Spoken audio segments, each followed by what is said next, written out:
Salut bien-aimés dans le Seigneur, je suis votre serviteur l'apôtre Abel Racheté de l'église Impact Word Ministries et je suis dans la joie de vous apporter la parole de Dieu. C'est sûr que Dieu va vous bénir par ce thème que j'ai intitulé « Les cultes de Dieu ». Je vais parler de culte, comment rendre un culte à Dieu. Lorsque je parle du culte, je ne parle pas directement d'abord de nos réunions que nous avons tous les dimanches à l'église où nous chantons, nous célébrons, nous louons, nous dansons, nous adorons. Je ne parle pas de ça, je parle du culte. Lorsque je parle du culte, je ne parle pas de ces soirées que dans nos églises, nous organisons et baptisons cela comme les soirées d'adoration ou de louanges où les gens viennent. On invite même les choristes de quelques églises, on invite des chantres pour qu'ils viennent nous aider à chanter pour le Seigneur, à célébrer le Seigneur. Je parle du culte parce que la vraie louange et la vraie adoration doit être un culte rendu à Dieu. C'est possible d'avoir une réunion de dimanche, possible d'avoir l'ambiance dans l'église les dimanches, mais sans toutefois avoir un culte. C'est possible de chanter des cantiques, de danser même pour le Seigneur, sans toutefois rendre un culte à Dieu. Alors, il est important que nous puissions comprendre le culte et comment est-ce que nous pouvons rendre. Le culte consiste à rendre hommage à Dieu, c'est-à-dire lui témoigner notre révérence, notre profond respect, de la considération aussi dans nos paroles et dans nos actes pendant que nous le louons, pendant que nous l'adorons. Alors, vous comprenez que le culte est défini par l'attitude de notre cœur. Le profond respect, la révérence que nous avons à l'honneur de notre Dieu. Dieu doit être honoré avec une attitude de respect, une attitude où notre cœur est engagé avec nos paroles et nos gestes dans ce que nous sommes en train de dire à Dieu. Le culte a commencé avec, dans la Bible, dès la Genèse, le culte a commencé avec Abel. Lorsqu'il offrait, il rendait un culte à Dieu. Alors nous voyons, quand Dieu a délivré Israël, il lui a dit de célébrer, de lui rendre culte. Et ça, nous lisons dans le livre de Exode, chapitre 13, verset 5, la Bible dit « Quand l'Éternel t'aura fait entrer dans le pays des Cananéens, des Hétiens, des Amoréens, des Héviens et des Jébusiens, qu'il a juré à tes pères de te donner, pays où coule le lait et le miel, tu rendras ce culte à l'Éternel dans ces mêmes mois. » Alors Dieu, lorsqu'il sauve Israël, il est avec Israël dans le désert, il lui donne maintenant les instructions. Après la traversée de la mer Rouge, Dieu dit à Moïse de dire aux enfants d'Israël qu'il serait en train de lui rendre culte en mémoire, comme une action de grâce en mémoire de la libération des enfants d'Israël en Égypte. Vous savez qu'il a délivré à partir du miracle de la délivrance de chaque premier-né. Lorsqu'il a tué tous les premiers-nés égyptiens, il a délivré Israël et il a dit, à partir de ce jour, vous serez en train de commémorer ce jour, les jours de votre libération, les jours de votre délivrance de l'esclavage. Vous serez en train de me rendre un culte. Pendant 7 jours, Israël devait célébrer la Pâque. Vous devez comprendre que le désir de Dieu, le plus grand désir de Dieu, ce n'est pas tout simplement de nous voir prospérer, de nous voir en bonne santé, de nous voir évoluer. Le plus grand désir de Dieu, c'est de communier avec l'homme. Quand il a créé Adam, Dieu est venu communier. Il a commencé à parler, à communier. Ça, c'était le désir profond de Dieu. Et lorsque Dieu va délivrer Israël dans le désert, Dieu a décidé de venir encore habiter au milieu de son peuple. Lorsque nous lisons Exode chapitre 25, versets 8 à 9, et puis le verset 40e, nous allons lire « Ils me feront un sanctuaire et j'habiterai au milieu d'eux. » Dieu décide de venir habiter au milieu de son peuple dans un sanctuaire, dans un tabernacle fait par les architectes, fait par les ingénieurs qui étaient aux côtés de Moïse, notamment Bétzalel. Verset 9, « Vous ferez le tabernacle et tous les ustensiles d'après le modèle que je vais te montrer. » Il lui dit, tu vas faire un tabernacle, mais tu ne feras pas ce tabernacle à ta manière. Tu feras ce tabernacle selon le modèle que moi, l'Éternel, je vais te montrer. Le verset 40 dit, regarde et fais d'après le modèle qui t'est montré sur la montagne. Ainsi, Moïse a appelé Betsalel et toute son équipe et ils ont commencé à construire les tabernacles et tout ce qu'il fallait, les ustensiles, les objets, tout ce qui était lié au culte. Ils ont fait ça et ils ont amené auprès de Moïse qui a inspecté cela et il a béni ceux-là qui avaient travaillé. Alors, qu'est-ce que les tabernacles symbolisaient? Les tabernacles étaient les symboles de l'habitation de Dieu ou de la présence de Dieu au milieu de son peuple. Vous savez que Dieu a toujours désiré être au milieu de son peuple. Pourquoi? Parce qu'il veut que le peuple l'adore. Il ne veut pas que les anges l'adorent. Oui, même s'il l'adore, Dieu n'a jamais été satisfait par l'adoration des anges. L'adoration qui se passe au ciel, Dieu n'a jamais été satisfait de ça. C'est pourquoi Jésus avait dit, le Père cherche des adorateurs qui vont l'adorer en esprit et en vérité. Peut-être si Dieu le permet, prochainement je vais faire la suite de cet enseignement pour continuer. Alors le tabernacle symbolisait la présence de Dieu ou l'habitation des dieux. Les tabernacles symbolisaient les lieux de culte des Hébreux. Et lorsque Dieu a établi les temples, vous devez savoir que les tabernacles, vous devez savoir que les tabernacles n'étaient pas placés n'importe où. Les tabernacles étaient placés au milieu du campement du peuple. C'est-à-dire toutes les tribus étaient entourées. C'est-à-dire formaient un cercle où étaient dans les campements et les tabernacles étaient au milieu du camp. Alors, lorsque les tabernacles étaient érigés, Dieu a choisi un peuple pour rendre ministère, pour servir dans les tabernacles, notamment la tribu de Lévi. Dans la tribu de Lévi, il avait pris Aaron et ses enfants comme la lignée des souverains sacrificateurs. Et les restes des Lévites devaient maintenant exercer le sacerdoce. Ils devaient rendre ministère dans les sanctuaires. Vous voyez? Vous devez comprendre pourquoi j'ai dit ça, parce que là où je suis en train de descendre, c'est ce qui va nous permettre de comprendre réellement. Parce que tout ce qui était dans l'Ancien Testament ou dans l'Ancienne Alliance était l'ombre des réalités, des choses réelles qui devraient se produire. Non seulement il y avait les tabernacles, il y avait aussi les Lévites, il y avait aussi l'arche. L'arche qui était dans les tabernacles symbolisait le trône de Dieu. Alors, les Lévites avaient pour tâche non seulement de veiller sur tout ce qui était lié au tabernacle, mais les Lévites avaient la tâche de porter le tabernacle, y compris l'arche et tout ce qui était dans le tabernacle. Lorsqu'ils devaient s'émouvoir, lorsque Israël devait se déplacer, les Lévites devraient prendre l'arche, devaient prendre le tabernacle, démonter et commencer à porter ça. Et une autre chose, les Lévites devaient aussi offrir des sacrifices à Dieu. Quand il était question de porter l'arche ou les tabernacles, les Lévites n'avaient pas le droit de toucher les objets qui étaient, parce que c'est le souverain sacrificateur et ses enfants qui couvraient d'abord tous les éléments qui étaient dans le sanctuaire. L'arche, la table de pain de proposition, il y avait l'autel de parfum. Toutes ces choses étaient couvertes par des couvertures. Alors les Lévites venaient prendre des choses qui étaient déjà couvertes pour les porter. Ils n'avaient pas le droit ni de les regarder, ni de les toucher. Ils devaient le porter bien emballé. Non seulement ils portaient l'arche, mais aussi ils offraient des sacrifices. Il y avait les sacrifices pour les péchés, mais aussi il y avait les sacrifices d'action de grâce à l'Éternel. Alors, dans la Nouvelle Alliance, les choses ont changé et c'est là que j'entre maintenant dans le vif de mon message. C'était important que je vous donne ces éléments pour que vous puissiez comprendre ce que j'explique. Dans la Nouvelle Alliance, les choses ont complètement changé. Le tabernacle a changé, les sacrificateurs ou la sacrificature a changé, les sacrifices ont changé, même le culte a changé. Parce que les images ou les objets qui étaient représentés là-bas n'était tout simplement que les symboles, étaient tout simplement l'ombre des réalités, des choses réelles que Dieu voulait faire. Alors ici, nous comprenons, lorsque nous lisons la Bible, nous comprenons d'abord que le tabernacle n'est pas une maison ou une tente faite par les mains d'hommes, mais le tabernacle, c'est le Christ lui-même. Jésus devait venir faire la volonté de Dieu. Dieu voulait les sacrifices, Dieu voulait les holocaustes, mais Jésus lui a dit, tu n'as voulu ni holocauste ni sacrifice, mais tu m'as formé un corps. Et voici, ô Père, je viens dans le rouleau pour faire ta volonté. Jésus déjà était le tabernacle, et le tabernacle était l'habitation de Dieu.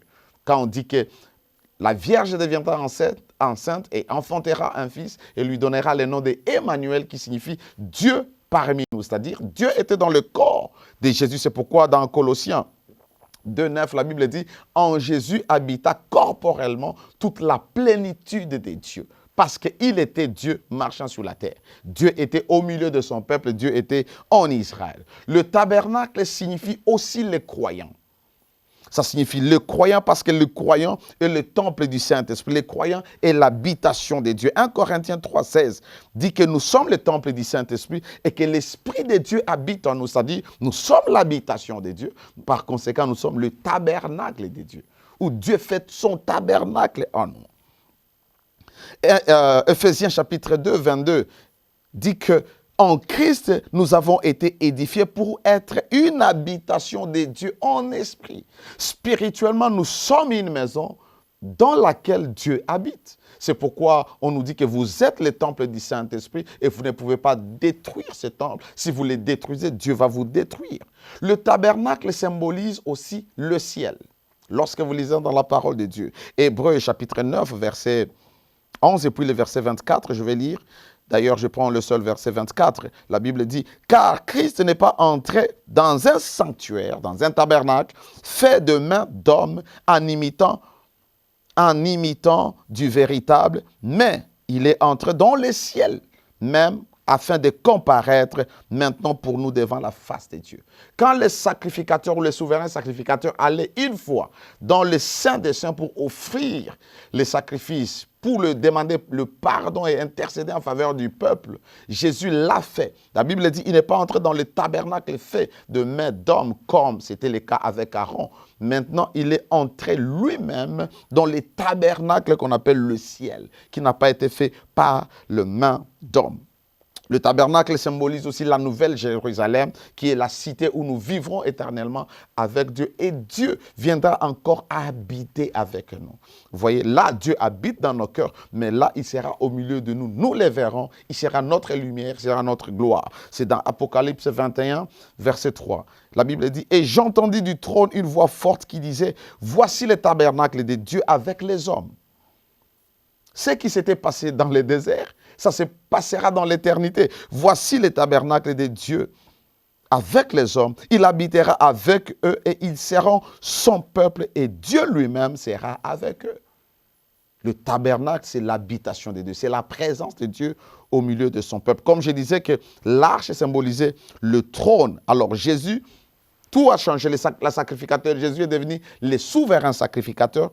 Et les croyants, comme les Lévites, vous savez que les Lévites étaient choisis parmi tous les enfants d'Israël comme la propriété de Dieu. Ainsi, tous ceux-là qui croient au Seigneur Jésus-Christ, ils sont mis à part de la même manière que Dieu avait mis à part les Lévites afin qu'ils lui servent. Ainsi, lorsque nous croyons au Seigneur, nous commençons à le servir. Rappelez-vous que les sacrificateurs avaient les Lévites avaient la tâche d'offrir des sacrifices pour les péchés et aussi d'offrir des sacrifices d'action de grâce. En tant que sacrificateurs dans la nouvelle alliance, nous n'offrons pas de sacrifices pour les péchés. Que ce soit nous, que ce soit ceux-là qui viennent auprès de nous, il n'y a pas de sacrifice à donner pour ces péchés parce que le grand souverain sacrificateur, Jésus, l'a fait à notre place. Il est parti mourir. Il a été l'offrande pour notre délivrance, pour notre libération. Ainsi, en tant que sacrificateur, nous exerçons les rôles que les Lévites exerçaient dans l'Ancien Testament. C'est le rôle d'offrir les sacrifices qui sont les sacrifices d'action de grâce, les victimes spirituelles. Jésus est le médiateur entre Dieu et les hommes. Nous ne sommes pas des médiateurs. Dieu nous a donné tout simplement un ministère de réconciliation. Mais celui qui joue ce rôle du souverain sacrificateur, c'est le Seigneur Jésus-Christ. Alors nous avons été mis à part pour servir dans les sanctuaires, servir Dieu ou rendre culte à Dieu. Je pense que vous êtes en train de me comprendre. Laissez-moi lire ce passage pour que nous puissions comprendre comment est-ce que la sacrificature a changé, les tabernacles a changé, les offrandes ont changé et les cultes a changé. 1 Pierre chapitre 2, verset 9. La Bible dit, « Vous, au contraire, vous êtes une race élue. » Vous savez qu'il a élu ou il a choisi les Lévites du milieu des enfants d'Israël. Ainsi, du milieu de ces mondes, Dieu nous a choisis, il nous a mis à part pour que nous soyons son peuple. Il dit, vous au contraire, vous êtes une race élue, un sacerdoce royal. Nous sommes les sacrificateurs du roi. Une nation sainte, un peuple acquis, un peuple particulier. Afin que vous annonciez les vertus de celui qui vous a appelé des ténèbres à son admirable lumière. Nous sommes appelés pour annoncer les vertus de Dieu. Quelles sont les vertus de Dieu? D'abord, les vertus de Dieu, c'est la communication de la parole qui sauve. Deuxième chose, les vertus de Dieu constituent les sacrifices que nous donnons à Dieu. Nous annonçons auprès de Dieu ces vertus.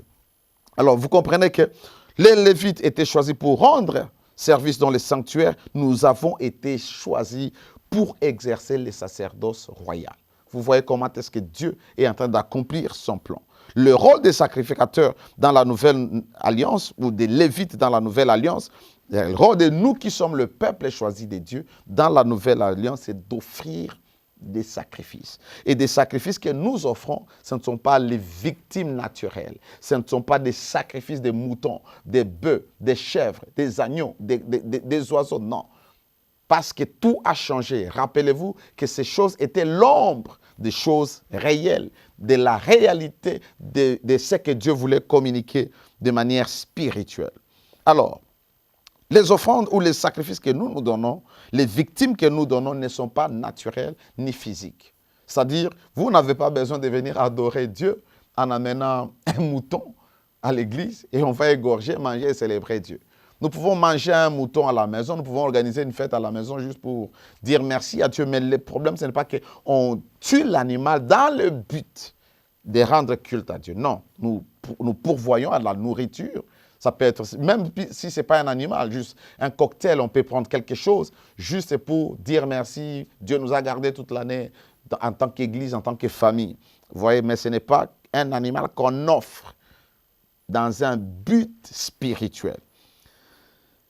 Il dit, vous, maintenant je vais lire 1 Pierre chapitre 2, verset 5, pour voir les types de sacrifices que nous, en tant que peuple de Dieu, nouvelle créature, croyant en Jésus-Christ, qu'est-ce que nous pouvons donner. Et vous-même, comme des pierres vivantes, édifiez-vous pour former une maison spirituelle. Pas un tabernacle naturel, mais une maison spirituelle. Pas un temple physique, mais une maison spirituelle. Un saint sacerdoce. Le sacerdoce, c'est le travail qu'on fait dans les sanctuaires. C'est le travail qu'on fait auprès de Dieu. Afin d'offrir des victimes spirituelles. Lévi ou les Lévites offraient des victimes naturelles. Mais maintenant, lorsque l'alliance a changé, lorsque la dispensation a changé, ce ne sont plus des victimes. Les victimes, parce que ce sont des animaux innocents qu'on va tuer innocemment. Alors, ces victimes ne seront plus naturelles parce que Dieu, même s'il les acceptait, il ne les aimait pas. On peut accepter quelque chose qu'on aime. Pourquoi? Parce que Dieu voulait les hommes, les sacrifices des hommes. Dieu veut des hommes, pas des animaux. Mais les animaux étaient l'ombre. Peut-être je vais parler, c'est pourquoi l'apôtre Paul, si vous lisez la Bible, dans Romains chapitre 12, verset 2, il dit, offrez-vous à Dieu comme des sacrifices, offrez vos corps comme des sacrifices vivants. Ce n'est pas ces corps, c'est toute notre vie. Nous abandonner à Dieu. En tant que vivants, nous nous donnons volontairement à Dieu. Comme Jésus s'est donné lui-même sur les sacrifices que le Père a créés. Pas les sacrifices des animaux morts, mais des sacrifices des personnes conscientes qui eux-mêmes volontairement se disent à Dieu, je me donne à toi Père pour que tu te sers de moi. Je me donne à toi pour que je sois la lumière du monde. Je me donne à toi pour manifester sa gloire. C'est ça le sacrifice que Dieu nous demande. Alors, nous formons la maison spirituelle, un saint sacerdoce, afin d'offrir des victimes spirituelles agréables à Dieu par Jésus-Christ. Alors, comprenez que vous êtes un prêtre de Dieu. Vous êtes un sacrificateur de Dieu pour offrir des sacrifices spirituels par opposition aux sacrifices naturels qu'offraient les Lévites de l'Ancien Testament, qui étaient l'ombre des choses à venir. Alors, il y a deux types de sacrifices. Nous donnons des sacrifices spirituels. Le premier type, ça s'appelle les fruits de nos lèvres.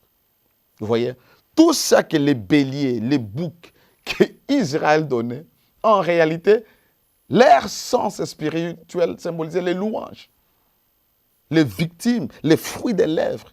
Nos paroles, c'est que nous proférons ce que nous parlons.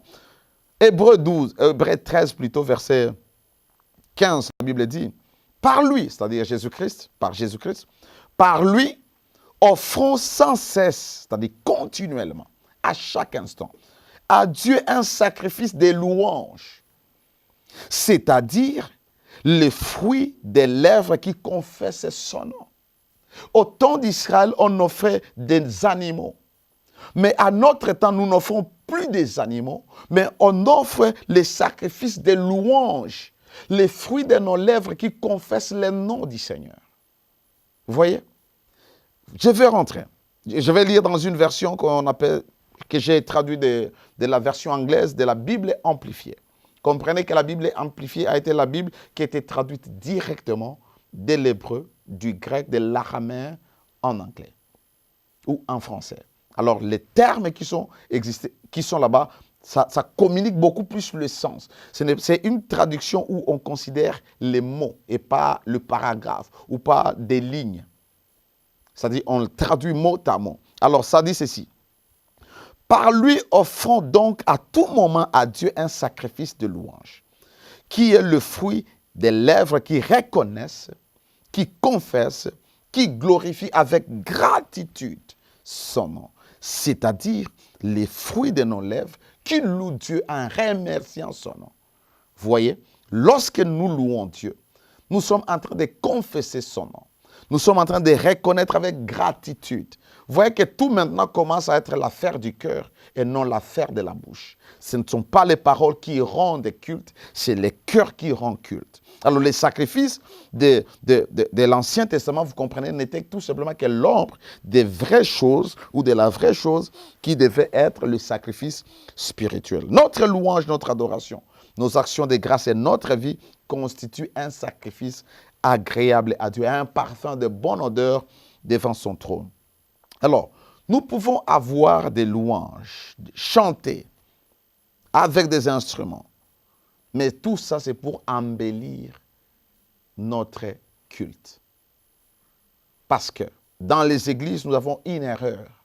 Et cette erreur consiste à ce que nous croyons que la musique qui a un tempo qui va vite, c'est ça la louange. Et lorsque le tempo est bas, c'est ça l'adoration. Lorsque les gens chantent calmement, on pense que c'est ça adorer. Non.